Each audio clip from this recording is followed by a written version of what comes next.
TET వ్యవహారంలో కీలకమైనటువంటి ఒక పక్కన ఇప్పటిదాకా ఏళ్ల తరబడి పనిచేసినటువంటి టీచర్లకి ఇప్పుడు పరీక్షలు ఏంటి అంటూ ఉపాధ్యాయ సంఘాలు నిరసన వ్యక్తం చేస్తున్నాయి. అదే సందర్భంలో టెట్ పెట్టడానికి వీల్లేదు, కావాలంటే అప్పీల్కి వెళ్ళండి అని చెప్తున్నాయి. ఇటు ప్రభుత్వం ఏమో టెట్కి నోటిఫికేషన్ ఇచ్చేసింది.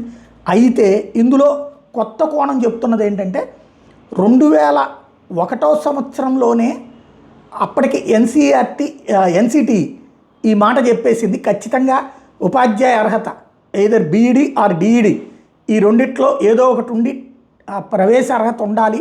అలా పెట్టమంటే అప్పుడు పట్టించుకోలేదు.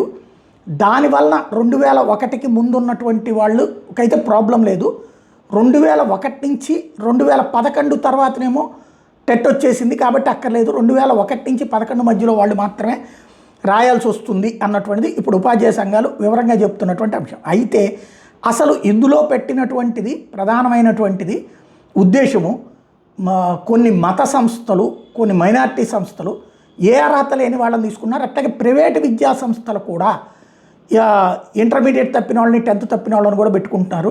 But minimum DEd maximum BEd ఉన్నటువంటి వాళ్ళు ఈ పరీక్ష రాసి ఓకే అయినటువంటి వాళ్ళని పెట్టుకోవాలన్న నిబంధనే దీని వెనకాల ఉన్నది, టెట్ అనే దాని వెనకాల ఉన్నది అన్నటువంటిది ఇప్పుడు మరికొంతమంది చెప్తున్నటువంటి అంశం.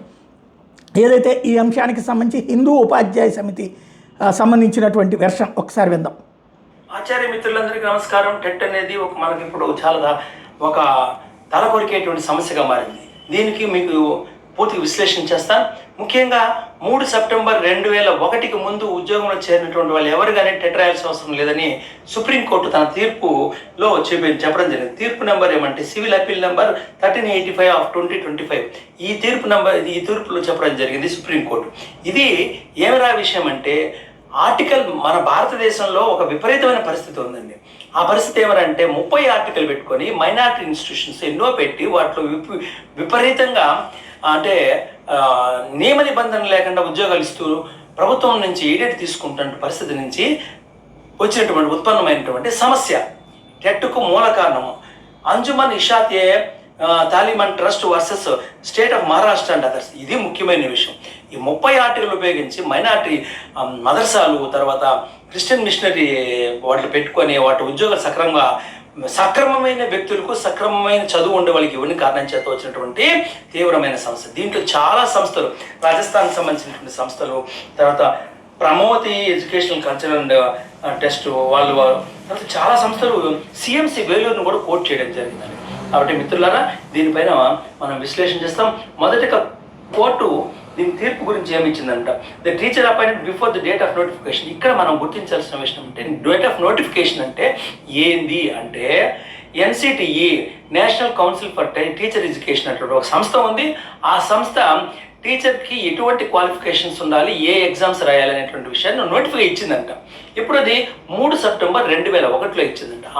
3 సెప్టెంబర్ 2001లో ఇచ్చినటువంటి రోజుకు ముందు ఎవరైతే నియమించబడ్డారో వాళ్ళు ఎవరు కానీ ఇది రాయాల్సిన అవసరం లేదని స్పష్టంగా తెలియజేయడం జరిగింది. చూడండి మిత్రులారా,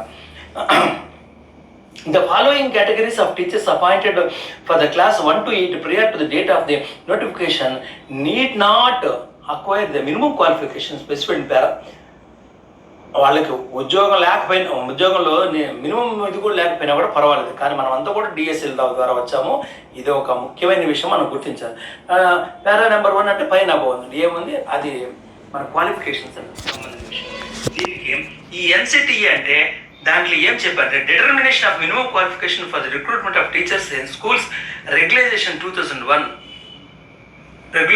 2001 aimed for time to time. ఇది ఏం అంటే amended from time to time మారుస్తూ ఉంటారు అనే విషయాన్ని స్పష్టంగా చెప్తుంది. అంటే 3 సెప్టెంబర్ 2001 మీరు అందరూ గుర్తుపెట్టుకోవాల్సిన అవసరం ఉంది మిత్రులారా. ఆ తదనంతరము 2011లో పూర్తిగా టెట్లో వచ్చేసాయని నాకు తెలిసిన సమాచారము. కాబట్టి ఈ మధ్యలో ఉండే వాళ్ళు టెట్ రాయాల్సిన పరిస్థితి ఈ తీర్పు ప్రకారం ఉంది. అది మిత్రులారా. తర్వాత ఇది ఏమైనా జరిగిందంటే దీనికి సంబంధించి ఇవి మైనారిటీ ఇన్స్టిట్యూషన్స్ ఏం చేశాయంటే ఇంతకుముందు మీకు ఏం చెప్పాను 30 ఆర్టికల్ పెట్టుకొని వాళ్ళు ఇష్టంగా ఉద్యోగాలు ఇస్తూ అన్ని చేసిన కారణం చేత వచ్చిన సమస్య. దీనికి కోర్టు నేను ముందు చెప్పాను, రాజస్థాన్లో అన్ఎయిడెడ్ కానీ ఎయిడెడ్ కానీ స్కూల్స్, తర్వాత ప్రణతి ప్రమాతి అనేటువంటి ఎడ్యుకేషన్ స్కూల్స్ అన్ని కోట్ చేశారు. తర్వాత Christian medical college CMC Vellore కూడా మీరు ఖచ్చితంగా ఈ రూల్స్ పాటించాలని చెప్పిన దాని గురించి మీకు చదువుతాను అనమాట. Considering the issue of applicability of national eligibility cum entrance test the court held that minority institutions are equally bound to compel with the conditions imposed by the relevant act and regulation will apply all institutions the national education policy 2020 also make the TET mandatory for all levels of teaching. కాబట్టి మీరు కూడా చేయాల్సిన పరిస్థితి ఉంది స్పష్టంగా తెలియజేశారు. కాబట్టి minority institutions మా ఇష్టంగా మేము ఇష్టాది రాజ్యాంగం చేస్తే ఇంకా కుదరదన్న విషయాన్ని మనకు స్పష్టంగా తెలుస్తోంది. ఆ తదనంతరము ఈ మైనారిటీ ఇన్స్టిట్యూషన్స్ గురించి కోర్టు ఒక బ్రహ్మాండమైన మాట ఏం చెప్పిందంటే, మీరు దుప్పటి కప్పుకొని ఈ మైనారిటీ 30 ఆర్టికల్ పెట్టుకొని బతికిపోతారంటే కుదరదని చెప్పారు. Does article 31A really envisage blanket immunity from all forms of regulations to minority institutions. ఈ రెగ్యులేషన్స్ అంతా కూడా మేము మైనారిటీ అంటే బ్లాంకెట్ కప్పుకొని మేము తప్పించుకుంటామంటే కుదరదని చెప్పడం జరిగింది. అది ఇంత విషయం.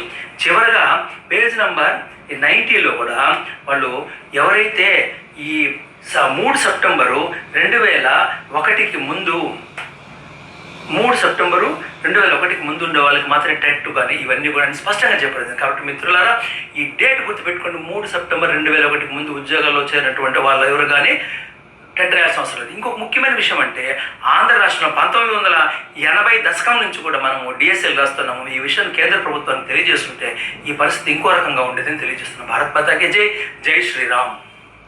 ఇది యాక్చువల్గా మన దగ్గర ఈ అర్హత పరీక్ష డిఎస్సి ఎప్పటి నుంచినో రాస్తున్నప్పుడు ఇంకా టెట్ ప్రత్యేకించి అక్కర్లేదు, అదే అర్హత డిఎస్సి అనేటటువంటి. కాబట్టి ఇది సరిగ్గా మనం అడ్రస్ చేయలేకపోతున్నామా ఆలోచించుకోవాల్సి ఉంది.